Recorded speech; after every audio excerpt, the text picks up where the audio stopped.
Se ha dicho de los migrantes, se ha dicho de las personas que se dedican a la libertad de expresión y al periodismo, y se ha dicho también de las defensoras y defensores de derechos humanos, y que la responsabilidad de las muertes, de las agresiones, de la violencia que se vive, no es del gobierno federal ni de los gobiernos locales, sino del crimen organizado. Y me parece que efectivamente tenemos que dejar en claro que lo que pasa en el Estado mexicano, especialmente a partir de la reforma constitucional del verano pasado, lo que pasa en el territorio del Estado mexicano es responsabilidad de las autoridades mexicanas, de las autoridades federales y de las autoridades locales del país. Es su responsabilidad generar mecanismos de protección para que quienes estamos aquí en el territorio nacional, por la razón que sea, mientras estamos aquí, podamos estar seguros. Esta comisión, por esa razón, en los próximos días firmará un contrato, un convenio con la Unión Europea para un proyecto que estamos realizando junto con la Procuraduría de Defensa de Derechos Humanos de El Salvador, con la Procuraduría de Defensa de Derechos Humanos de Guatemala, con el Consejo de Derechos Humanos de Chiapas, la Comisión de Derechos Humanos del Estado de San Luis, esta comisión y algunas otras organizaciones de la sociedad civil para lo que queremos es aportar para la generación de una franja de protección, un escudo de protección. Esa es nuestra obligación. Ante todo ello, yo me atrevería a decir que el gobierno de México ha actuado con excesiva prudencia, por decirlo menos.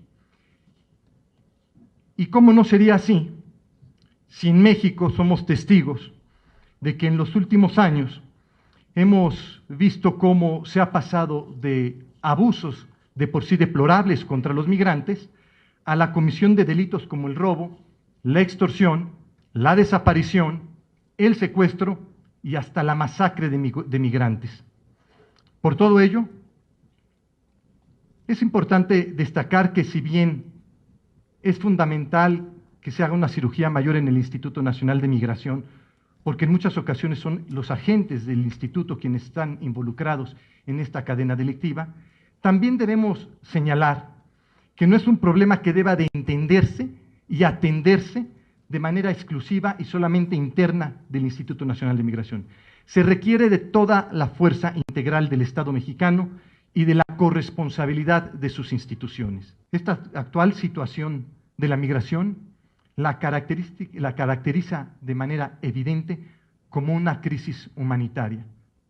Nos guste o no nos guste, y le guste al gobierno o no le guste al gobierno y a los gobiernos de los estados, estamos en presencia de una crisis humanitaria. Si el gobierno no ha hecho nada significativo para defender los derechos humanos de los migrantes internacionales y de los migrantes mexicanos en el extranjero, es porque nosotros, o sea, ustedes, yo, los ciudadanos mexicanos, no hemos sido capaces de generar un costo político para el gobierno de México por no hacer nada. Una gran proporción de la violación de los derechos humanos de los migrantes centroamericanos en México es a manos de funcionarios que representan técnicamente al Estado mexicano.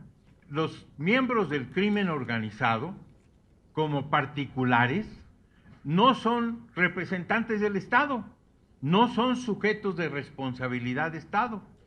Por lo tanto, le estaban echando la culpa a una comunidad que ni siquiera son responsables de parte del Estado mexicano. Hasta la fecha, cuando hablan de violencia en contra de los migrantes centroamericanos, lo hablan como si esto ocurriera por agentes de otro planeta, con el cual no tenemos nada que ver, y le echan la culpa pues a particulares que ni siquiera son miembros, que ni siquiera son sujetos de responsabilidad de Estado. Un aspecto que llama la atención es el señalamiento del autor sobre la actitud sistemática del gobierno federal, la negación de los problemas y el minimizar la magnitud de los secuestros masivos de migrantes.